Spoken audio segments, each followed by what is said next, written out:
I am a big, fat phony. Right now, for example, I'm at my desk, busy tapping out an email to a colleague about something I don't give two shits about, even though I am giving the distinct impression that I do. Soon I will attend a meeting with my boss, during which I will simulate being interested in what she has to say, even though she bores me rigid. I'll nod and agree and make notes as if I fully and most assiduously intend to comply with her wishes. But in fact, I'll have no intention whatsoever of doing so. Later on, I will go for a drink with a so-called pal of mine and pretend to be interested in whatever he's blathering on about. I'll drink far too many whiskies, all the while pretending to myself I am not an alcoholic. Then I'll go home, and if my wife is in the mood, I'll have sex and pretend to her I am enjoying it. Then I'll get up in the morning and, as per usual, I'll pretend to my kids that I care about whether they've eaten their breakfast and make a big thing about them hurrying up so that they're not late for school.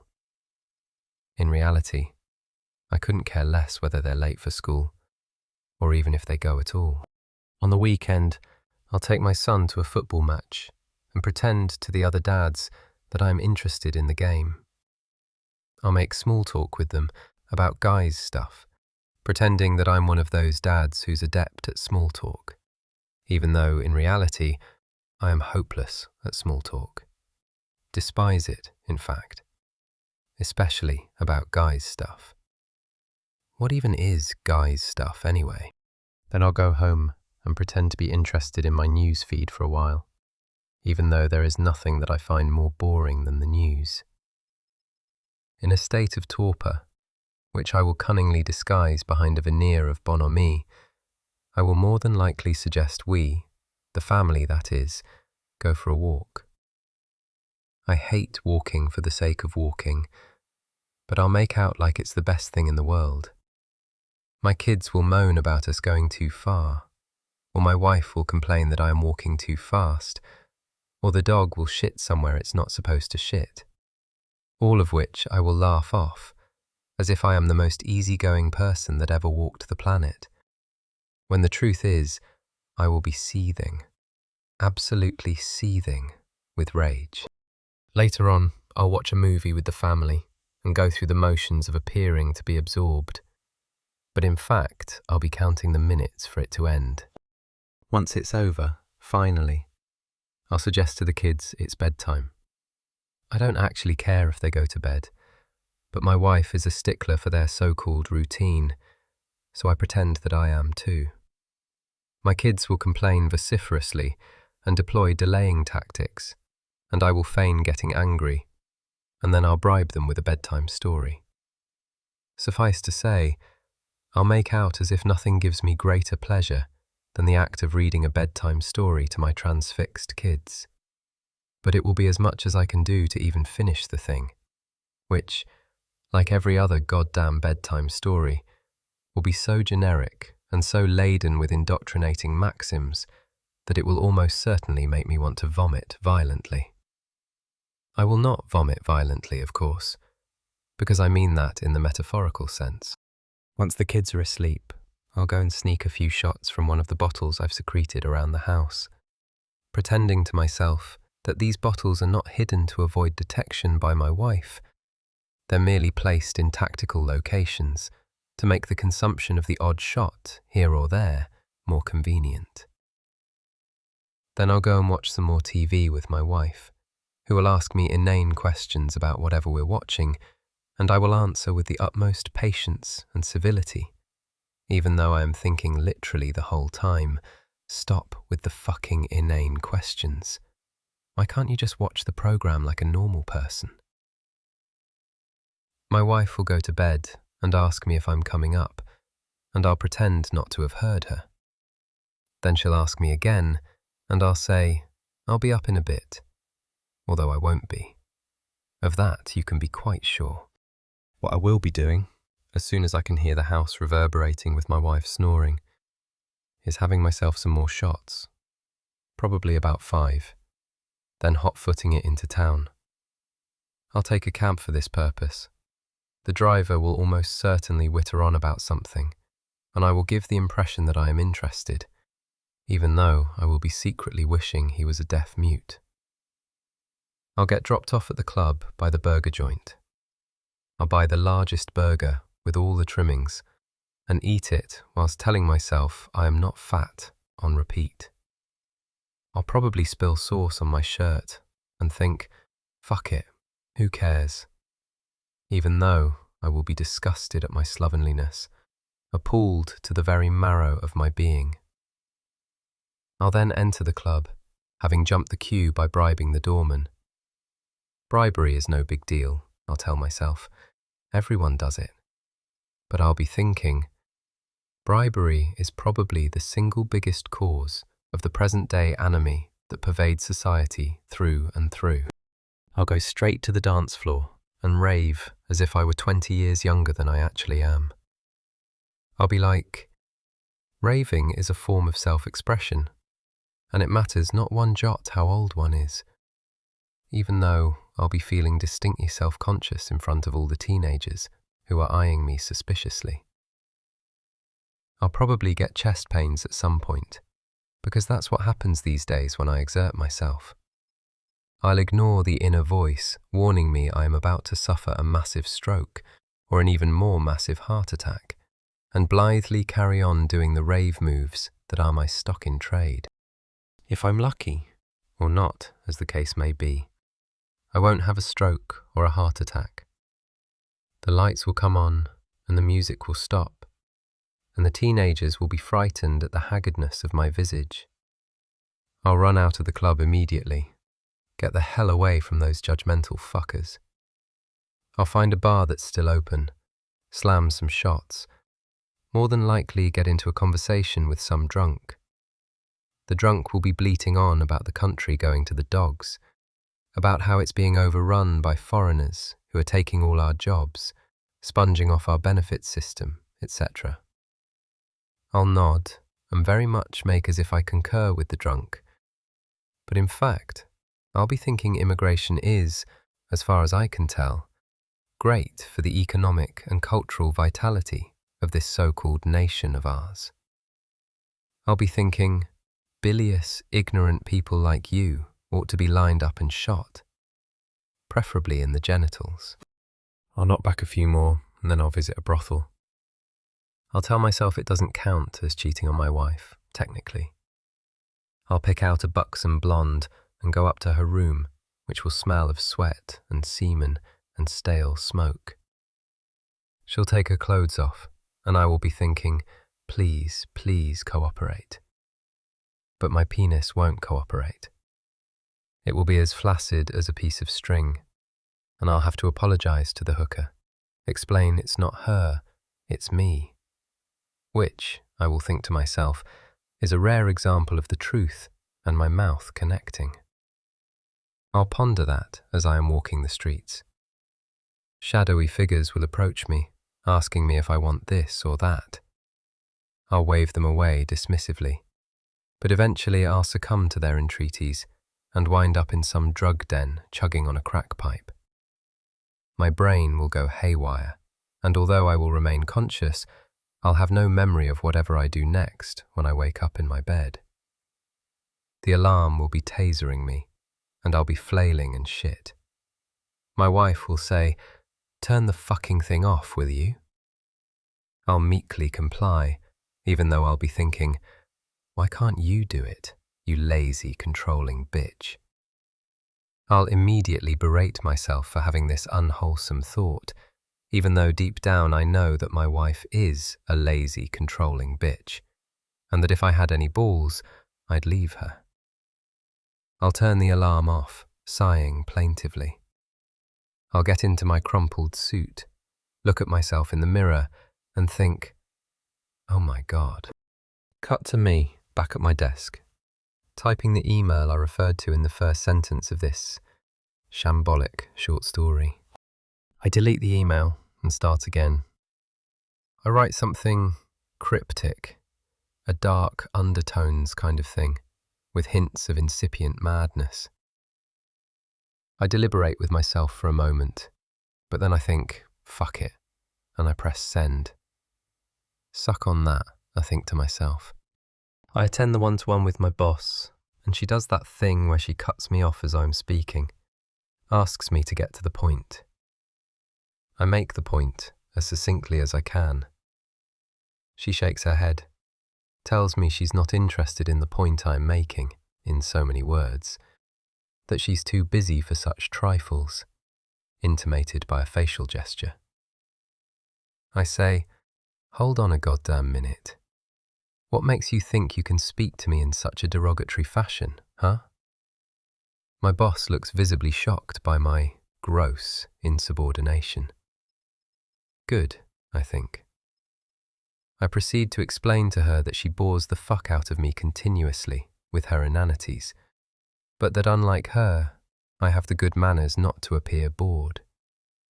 In fact, I say, I have only ever expressed interest, albeit feigned, in the interminable waffle that spills from your lips.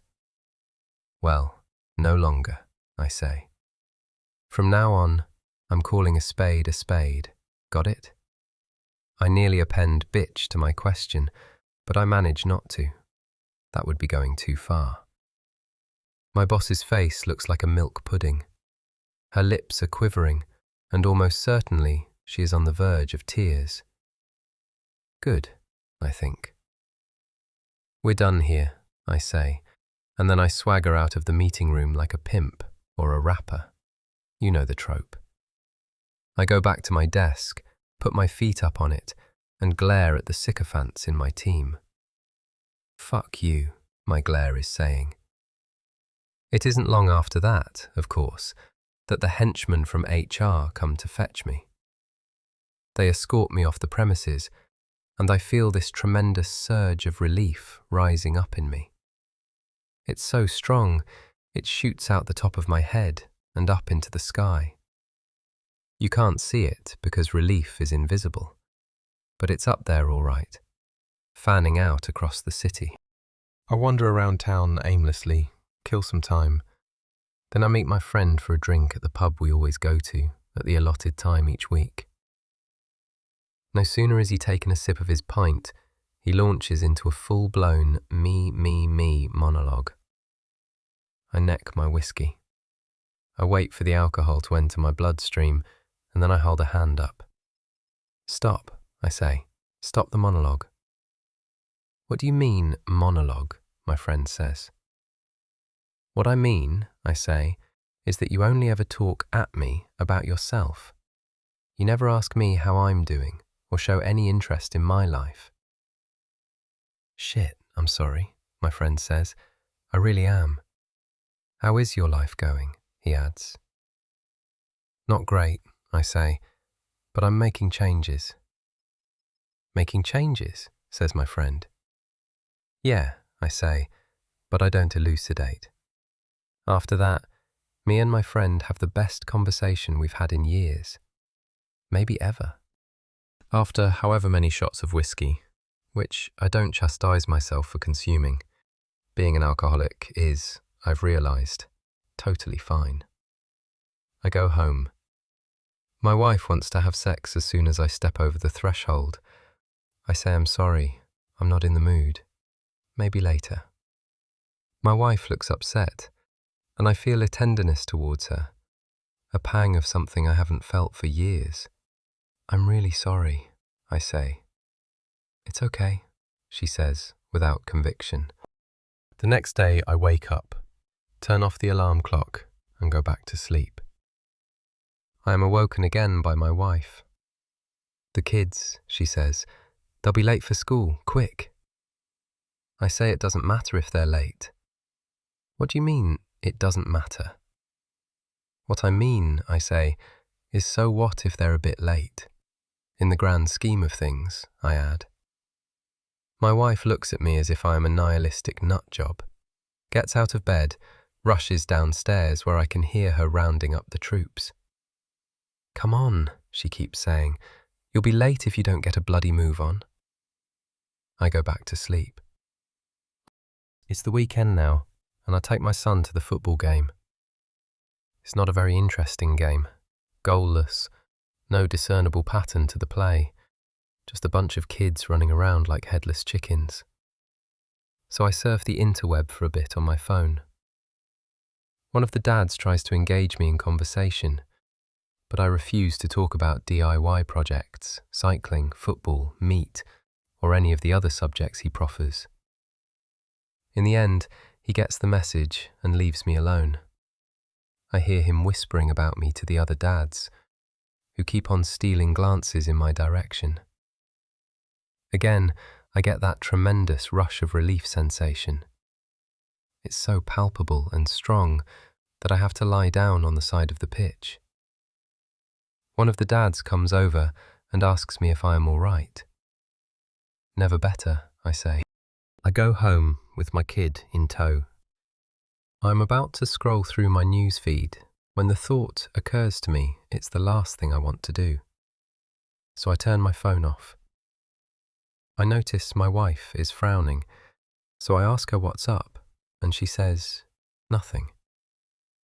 I say it must be something for her to be frowning like that, but she just flat out denies she's frowning. We don't go for a walk. My wife proposes that we do. I can tell it's been bugging her that I haven't, but I say I'm not in the mood. Not in the mood, she says. Are you feeling all right? Never better, I say. Nighttime swings around, and we, the family that is, gather in front of the TV. I select a movie that my wife immediately complains is age inappropriate for the kids. They'll be fine, I say. Besides, there's no such thing as age inappropriate. My wife shoots me a stern look. What's got into you? She says suspiciously. I pull a facial expression that says, nothing. But then I think, no, that's a lie. So I say, I'm making a few changes is all.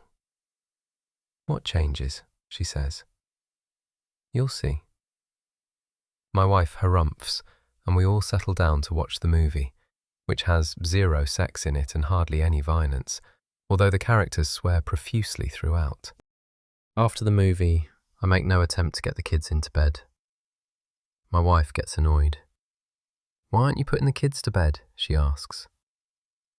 I don't feel like it's a big deal if they stay up, I say. But what about their routine? My wife says incredulously. Routine schmootine, I say, winking at one of my kids. My wife says, fine, I'll bloody do it then, shall I? Suit yourself, I say. My wife puts the kids to bed and calls down to me from the landing. They want a story, she shouts. So? I shout. So get your fucking lazy ass up here and read them one. Why can't you do it? I shout back. Why can't I do it? She shouts down. That's what I said, I shout back. My wife doesn't respond to that. Half an hour later, she appears in the lounge. What the hell is wrong with you? She demands. I shake my head, make a facial expression that says, there is nothing wrong with me. I'm merely asserting myself. It's not something I've been very good at over the years, and I think this has had a deleterious effect on my psyche. My wife flashes a facial expression back that says, don't be so fucking melodramatic. Fine one to talk, I think.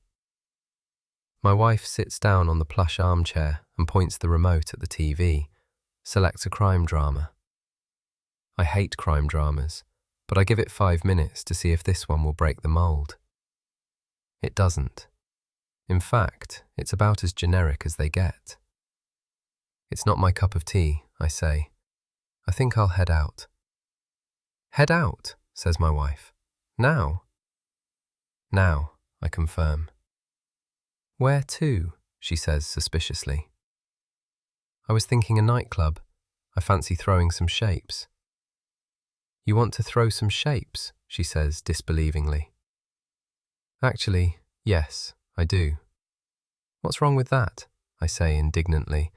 Apologies for yet another adverb. I know it's considered bad form, but I just can't help myself. My wife looks at me for a long time, as if weighing something carefully in her mind, Then she says, "Fine, I'll come with you." I don't try to dissuade my wife.